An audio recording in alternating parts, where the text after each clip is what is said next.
Édition 10, 10 minutes pour revenir sur les faits saillants de l'actualité, du lundi au vendredi, tous les matins et tous les soirs entre 10h et 10h10 sur la télévision nationale d'Haïti. Jeudi 22 février 2024. Mesdames, Messieurs, bonsoir et bienvenue à cette 4e sortie d'édition 10. Au micro pour la présentation, Michaeline Destinée. À la une de l'actualité, sous les auspices du Premier ministre Ariel Henry, une importante réunion a été convoquée ce jeudi 22 février à la villa d'accueil sur la construction de 20 écoles publiques modernes dans la zone métropolitaine de Port-au-Prince. Ces chantiers rentrent dans le cadre de l'engagement du gouvernement à œuvrer au renforcement du secteur éducatif, a souligné la primature.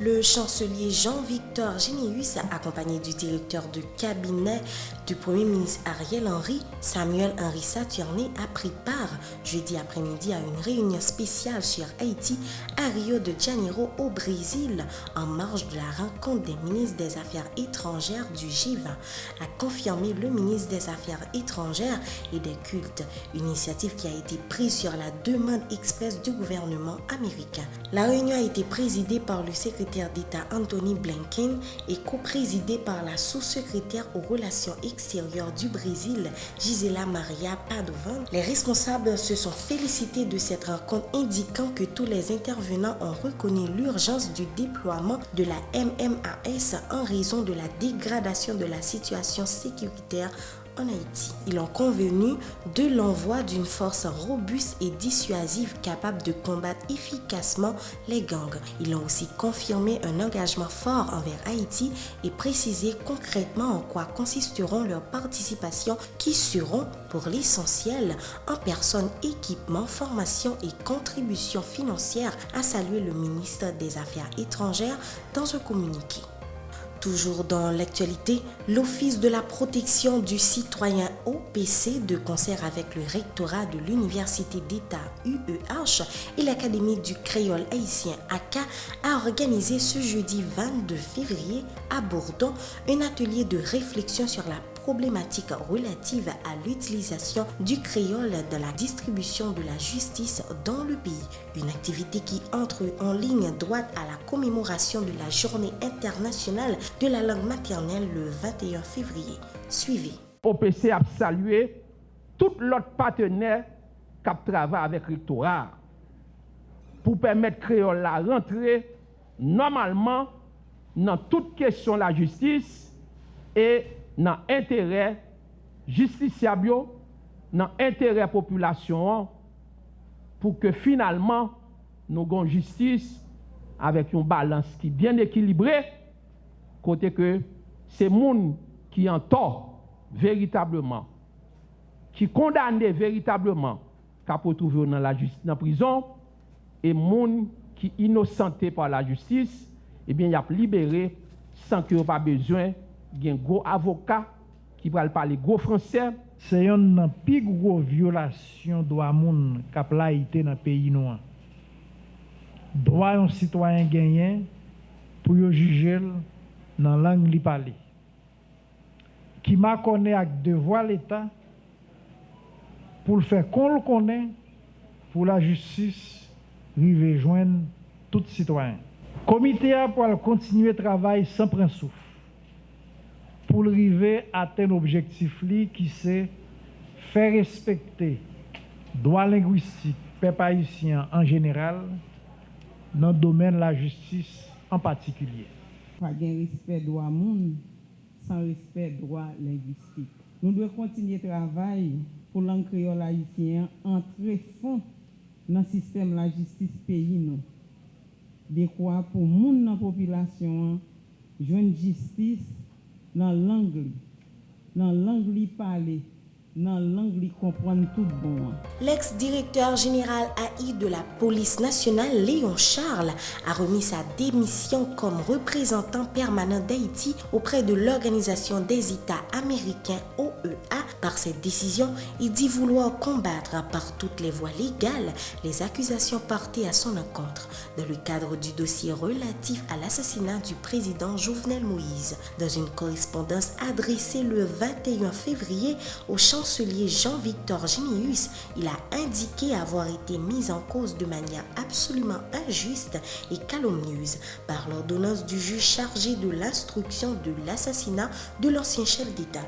Léon Charles a souligné que jusqu'à ce jour, la dite ordonnance ne lui a pas été signifiée. Toutefois, il se dit déterminé à prouver son innocence et à laver son honneur. Les responsables du parti politique Alliance pour une société sans exclusion, AC, dénoncent l'arrestation du président de cette structure, l'ex-député Charles Chancy. Ils qualifient d'illégale l'arrestation de l'ex-parlementaire écroué depuis près d'un mois au pénitencier national. Ils ont également annoncé des démarches en vue d'aboutir à sa libération. Suivez leur déclaration au micro de Rodney d'Orléans et Bernard Marseille. Nous avons fait une action en habeas corpus par devant doyen et après décision doyen te prend en date du 29, le 31 janvier, avocat nous t'a adressé une requête pour demander doyen redistribuer le dossier parce que mandat juge dimanche te prend fin le 29 janvier. Jusqu'ici, de 29 janvier fin mandat et 31 janvier, nous adressé requête là à doyen. Jusqu'ici, rien n'est fait. Dans la date 20 février, avocat nous a adressé une autre requête à commissaire du gouvernement pour demander au commissaire du gouvernement constater que jusqu'à présent, malgré requête nous adressée à doyen en date 31 janvier, rien n'a été fait. Le dossier n'est pas encore redistribué pour qu'il y ait un juge qui remplace le juge Mandalfinian qui sous dossier. C'est un point ça à nouer en matière de démarche judiciaire. Au niveau AC, nous prenons le temps qu'il faut pour nous prendre position dans le cadre d'arrestation. Parce que nous connaissons, il a toujours dit arrestation est illégale, surtout les son personnalité qui arrêtent.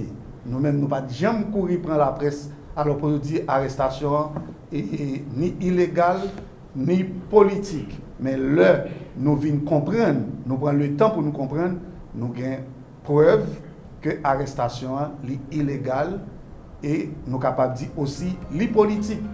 Les actualités se poursuivent dans une correspondance adressée au magistrat Al Duniel dimanche. Le Conseil supérieur du pouvoir judiciaire CSPJ a demandé au juge de s'abstenir de tout acte d'instruction en attendant le renouvellement de son mandat. Le CSPJ rappelle au magistrat que son mandat de juge d'instruction a pris fin le 29 janvier dernier selon le procès verbal de sa prestation de serment. Parallèlement, une correspondance portant la signature du secrétaire technique du CSPJ, maître Jean-Robert Constant, a également été envoyée au directeur général AI de la police nationale d'Haïti, l'informant de la situation du juge dimanche à toute fin utile. Ces décisions interviennent quelques heures après que le juge Al Duniel dimanche a procédé à l'audition de 2 membres du personnel du bureau du Centre national des équipements CNE à Canapé Vert. Suite à cette audition, le magistrat a ordonné l'apposition des scellés sur les bureaux de l'institution à Canapé Vert et à Cité Soleil en attendant la sortie de son ordonnance sur cette affaire de corruption et de détournement de biens publics au CNE. Toujours dans l'actualité, l'organisation Solidarité des femmes haïtiennes journalistes SOFEJ et ses partenaires ont organisé ce jeudi à Delma un forum autour du thème Désinformation, instabilité politique et citoyenneté, le rôle des médias et des journalistes. Une démarche qui entre dans le cadre de la lutte contre la désinformation, susciter la réflexion dans le milieu médiatique et le secteur des droits humains sur la problématique, tel est le but poursuivi par les organisateurs. Les précisions de la militante des droits des femmes, Martine Isaac, au micro de Midray Milias et Bernard Marseille. C'est chaque grain haïtien qui a une responsabilité pour lutter contre des informations. Le simple fait, en mauvaise nouvelle, yo bay à dessein pour nuire, li ka provoquer arrêt cardiaque, li ka craser tout en dedans, sans compter effet psychologique yo. Première chose là pour nous-mêmes, c'est non seulement faire éducation aux médias de citoyens, mais aussi c'est faire plaidoyer auprès de l'État. Pour finir, le collectif des journalistes haïtiens engagés pour l'environnement, COJE, se dit vivement préoccupé par l'impact néfaste de certaines pratiques sur l'environnement physique du pays lors des manifestations de rue. Cette structure en veut notamment pour preuve l'incinération des pneus usagés qui génèrent d'importantes émissions de gaz toxiques et de particules fines susceptibles de provoquer de graves troubles respiratoires et cardiovasculaires au niveau de la population. Elle a aussi fait remarquer que la combustion incomplète des pneus provoque des substances qui polluent l'environnement, contribuant ainsi à la dégradation de la qualité de l'air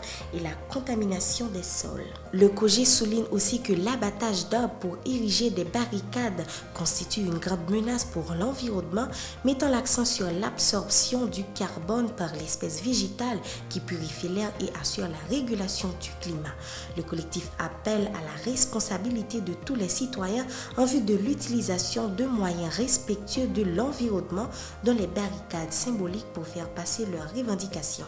Voilà, c'est ici que prend fin ce numéro d'édition 10. Merci de l'avoir suivi. Au revoir tout le monde. Édition 10, 10 minutes pour revenir sur les faits saillants de l'actualité, du lundi au vendredi, tous les matins et tous les soirs entre 10h et 10h10 sur la télévision nationale d'Haïti.